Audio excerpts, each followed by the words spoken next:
The Mudita Kompakt is coming out in a few days, which is super exciting. Now, if you look it up, you'll often see it compared to the Light Phone 3, but there are two problems with that. Number one, you might have the Light Phone 2 and wonder if it's worth it to change phones. Or number two, you might be looking to get a e-ink phone, and if you want e-ink, well, that rules out the Light Phone 3. So how do these two phones compare to one another? Now we're going to do a full hardware and software rundown, but let's start with the basics. One is obviously larger than the other, which could be good or bad depending on what you want. One has a slot for an SD card, and one has a camera, and one doesn't. So let's take a look at how each one performs in terms of hardware, software like apps and settings, and then just reliability, phone quality, things like that. Starting with the hardware, there are some obvious differences.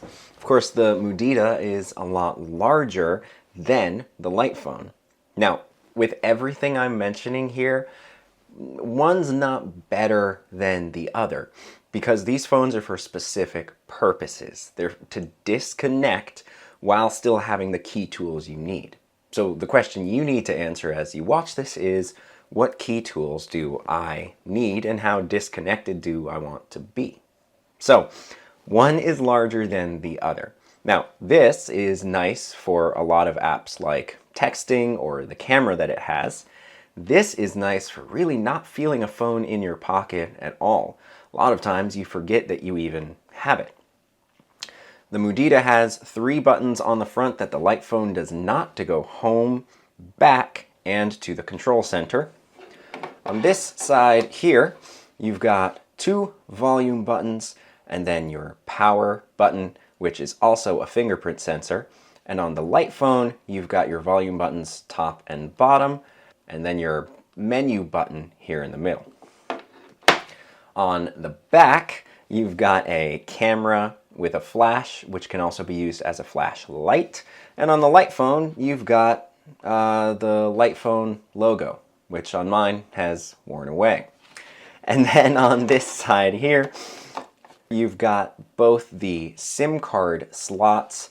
The Mudita here also has the option for a micro SD, and then it's got this hard disconnect button, which they call offline plus. On the bottom, you've got a speaker, USB-C, and microphone on the Mudita, and a micro USB and microphone on the Light Phone. And then finally on the top, you've got your headphone jack and another microphone. And here you've got a power button and a headphone jack. The Light Phone turns on from the top, and the Mudita turns on from the side. Look at that. They've both got the time and the date right. Well done, guys. One other thing I want to mention as well is that the Mudita does have a fully functioning USB drive, so you can plug other things into it, like a keyboard or anything that works through USB-C. I've tried a hard drive, external microphones even worked, so that's really handy. I even connected a Bluetooth keyboard and mouse, and those worked really well. The mouse put a little cursor on the screen, so you can check that out. I'll put that video down in the comments. I also have a full review of both of these phones that I'll put in the comments and pin at the top. Now, the Light Phone prioritizes the phone. When you unlock it, you see your most recently contacted, whether texts or phone calls, and you've got a way to look at your contacts and the dial pad. The Mudita has kind of this general home screen going on where you can select phone, messages, or apps. Now, personally, I really enjoy having phone calls and text messages separated from one another, but again, it's totally up to you. When you want to get to apps on the Mudita, you click the app button or you scroll to the right. For the Light Phone, you hit the middle side button. Now, in terms of apps here, they both have a similar offering, but they interact very differently. Let's just do a quick walkthrough. The Mudita has calculator, camera, a chess app, an e-reader, maps, meditation, music, notes, a recorder, It also has an alarm, a calendar, and the weather, which I haven't added here because they're really easy to get to from the home screen by tapping the clock, the date, or in the control center. The light phone has the phone, an alarm, notes, calendar, a timer, podcasts, a calendar, your settings, your directory, which is a business lookup, directions, which is maps, a hotspot, and music, which I didn't have a use for on this phone, so it's not here. So a lot of tools that are in the Mudita's settings are counted as apps on the light phone, like the hotspot, settings, or of course, phone. Which means the Mudita has more apps available, but also different apps. Something I really wish the Mudita had was podcasts or a countdown timer. Meditation kind of acts as a countdown timer, but it also keeps stats for you and works in increments of 5 minutes. Where for the light phone, I really wish it had an e-reader or a flashlight, and I do like playing chess, although again, that could be a point of addiction if you're looking to really break away from your phone. Now the texting's pretty different on both phones. The light phone only lets you type horizontally, while the Mudita only lets you type vertically. The Mudita also has the option to take and view and send and receive photos. So you could open up your gallery and send photos, where with the light phone, if someone sends you a photo, it's forwarded to your email. You also have no way to send them. Now, if I could combine these two phones, it would be perfect, because they each have a feature I want on the other. For example, with the Mudita, I can see previous texts while I'm typing. Believe it or not, that has been incredible, because with the light phone, I can't. So when I'm typing a response and I feel the phone buzz or ring, I don't know what that person said while I'm typing, and it happens more often than you'd think. Where for the light phone, they have a voice-to-text option. That's something I've really missed on the Mudita. But the Mudita does a better job typing quickly. If I type really quickly on the light phone, this is a text. That right there is what I get. It's pretty much gibberish. If I do the same thing really quickly on the Mudita, I get something a lot more legible. It does say this is the text, but I think that's what I typed. That's my own fault. Let's talk about calling. I have a different SIM card in each of these phones, so what I'm going to do is have them call one another. I'll put it on speakerphone, step into the other room. The microphone will be in here. You can hear the call quality of each phone. This is the call quality test on the Mudita. I suppose you could call this a microphone test for the other phone we're using, but the Mudita seems to pick up some of the higher frequencies, and there's a weird little bit of resonance that I noticed also when my wife calls me. This is the phone call quality on the light phone. I think it sounds a little bit better. It's not picking up that weird high frequency. The only thing I've noticed is that when I'm using Bluetooth headphones and try to adjust the volume from the phone, it gives me an error message to do it on my headphones, and then it seems to be stuck on that screen. When we're talking about battery life, there's no competition. The Mudita wins, hands down. Which isn't even a subjective thing. I don't know why you'd want to plug your phone in more often. The Mudita can last for days. The light phone I found lasts for a day. Sometimes I had to plug it in multiple times a day. Where the Mudita, you could have it last for up to 6 days in standby mode. I've even seen people share that their phone estimates they'll get 11 days out of the battery, which is crazy to me. Now the Kompakt has a whole different menu than the light phone. The light phone has a settings menu. The Mudita has this little control center menu where you can control your flashlight, all your connection points, as well as the screen brightness, which I really enjoy. The light phone's either on or off, so you can control brightness and volume and see the weather and click on it. Now, over here, you can go to the settings, or from here you can go to the settings.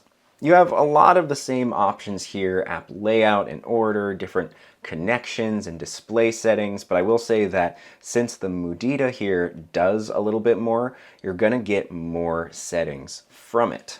For example, from the parent menu over here, you have 1, 2, 3, 4, 5, 6, 7, 8, 9, 10, 11, 12, 13, 14 primary menu things with submenus. Over here, there's no scrolling. You get 5 menu settings, and one of them is airplane mode.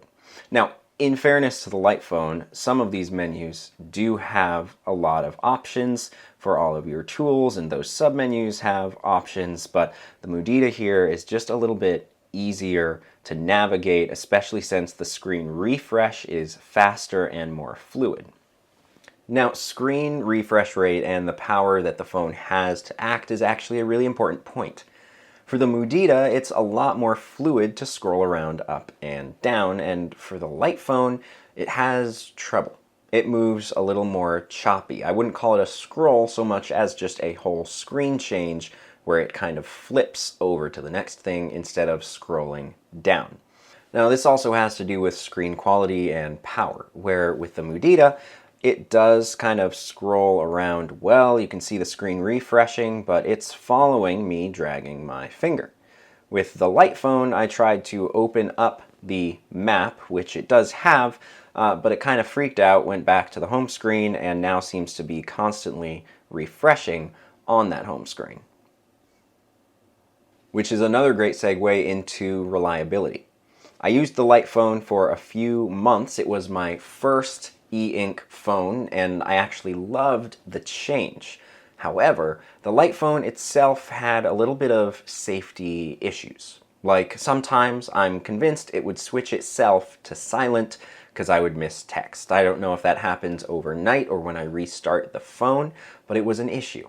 There was also an issue with things like maps or voice to text.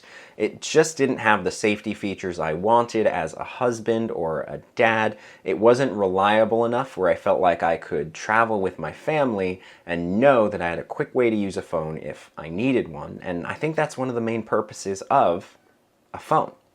The Mudita, on the other hand, has been really reliable. It works well. It's fast. It's got the camera, it's got weather, it's got maps that I know I can rely on. It's even got offline maps so that if I don't have connection, I can still get around. And I think that just as a family man, that sort of stuff is really important to me. Maybe it's not to you, but it is to me. I think the USB-C is really handy to have. Both obviously have headphone jacks, which is a handy feature, but then this extra offline switch on the Mudita is also really cool. I like that I can do a hardware level disconnect. That just helps me connect even more from the internet, turns this into an offline device. I can still use maps, I can still listen to music, and that sort of stuff is really cool. Never knew how much I'd miss a camera or texting photos, but again, I really wish it had voice to text or a countdown timer like the light phone did. Really, if I could combine these two phones into one, it would be perfect, but it's up to you on which phone is best for your use case. So the final word is, if you want a hard disconnect to really break away from the idea of a cell phone and not even feel it in your pocket, the light phone is probably the one for you. It's got really basic apps and just does a few things, and it does them pretty well. The Mudita here is if you want to disconnect from a smartphone, not be tracked in any way, and you still want a couple extra features like the flashlight and the camera are important to you. It's really an updated version of this without jumping all the way up to the light phone 3. I think this is probably what the light phone 3 should have been. You'll notice they changed to a regular phone screen and upped the price quite a bit on the light phone 3. This is a great option for moving over to. But the fact that it's got things like this one refreshing is distracting me. The fact that it's got things like chess and you can send and receive photos, means that it can still be a distraction in the right context. If you're moving to it from a smartphone, it's a huge jump and you're going to be able to disconnect from your phone. But if you're moving to it from the Light Phone 2, you're going to notice you can do more on it, so you're probably pulling it out a little bit more often. So it's really up to you and what you're looking for in these e-ink devices. Now, both of these phones are down in the description. One of them is an affiliate link, which doesn't cost you an extra cent, but really helps the channel out. And they both track numbers, which just says, hey, this guy's sending people your way, and that's helpful too. But if you're interested in them, check them out. The Mudita does also have a code attached to it to help you get a little bit of money off, which is nice of them to offer. But I'll see you in the next video.